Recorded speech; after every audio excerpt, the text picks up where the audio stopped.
মাশাআল্লাহ, কত সুন্দর প্রকৃতি। ওয়াও, क्या खूबसूरत। পাট বাংলাদেশের ঐতিহ্যবাহী পাট এবং চারদিকে কলা গাছ, পাট। ও যে ক্ষেত খামারের লোকজন পাট কাটতেছে। ওয়াও, আবার বাতাস, ও বিউটিফুল, খুবই সুন্দর। তিনটা ছাগল বাতাস খাচ্ছে, কি সুন্দর প্রকৃতি। ওয়াও, বাতাসটাই সব থেকে বেশি ভালো লাগতেছে। বিশাল বড় ক্ষেত, এটাকে আমাদের গ্রামের ভাষায় বলা হয় চক। অনেক বড় চক। আমরা হাঁটতে থাকি, অনেক সুন্দর পরিবেশ। কলা গাছ, কলা কেউ নেওয়ার নাই। এটা কিন্তু কলা বাগান না, এটা রাস্তা।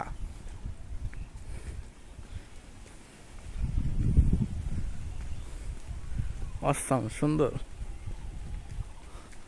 গানও শুনতেছে আবার। বধূ বেশে কন্যা যখন এলো রে, যেন খুশির বন্যা বয়ে গেল রে। গান শুনতেছে আর পাট কাটতেছে। এত সুন্দর পরিবেশ, প্রকৃতি পৃথিবীর কোনো দেশেই নাই, এটা শুধু বাংলাদেশে আছে। আমি নিশ্চিত এটা শুধু বাংলাদেশেই আছে আমাদের। অনেক বড় একটা সাঁকোটা পার হওয়া একটা চ্যালেঞ্জের মতন, বিশাল সাঁকোটা। যদিও সাঁকো অনেকগুলা বাঁশ, সহজ, মোটামুটি সহজ বলা যায়।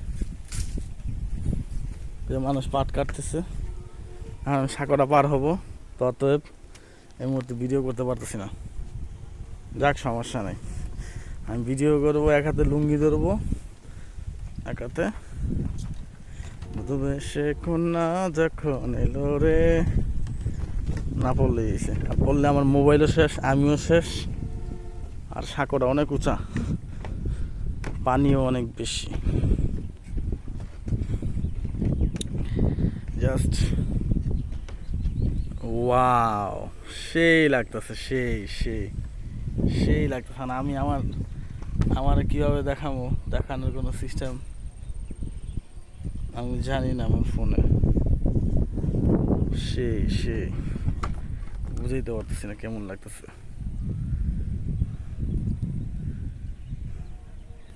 3 মিনিট ভিডিও করে ফেলছি।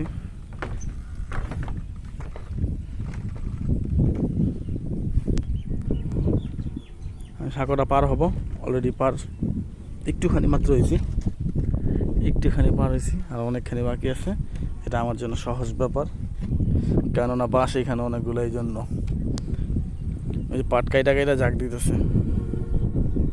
আচ্ছা, ওকে, টাটা, গুড বাই। এই রাস্তাটা অনেক বড়, ওই যে কলা গাছ আছে অনেক। যেমন রাস্তা পার করে আসলাম, এই সেম রাস্তা আরও মোটামুটি ভালোই আছে, অনেকখানি আছে। ওকে, গুড বাই। অনেক সুন্দর প্রকৃতি দেখলাম, দেখাইলাম। এগুলো শুধু গ্রামে আসলেই পাওয়া যায়, সব জানি না সব গ্রামে আছে কিনা।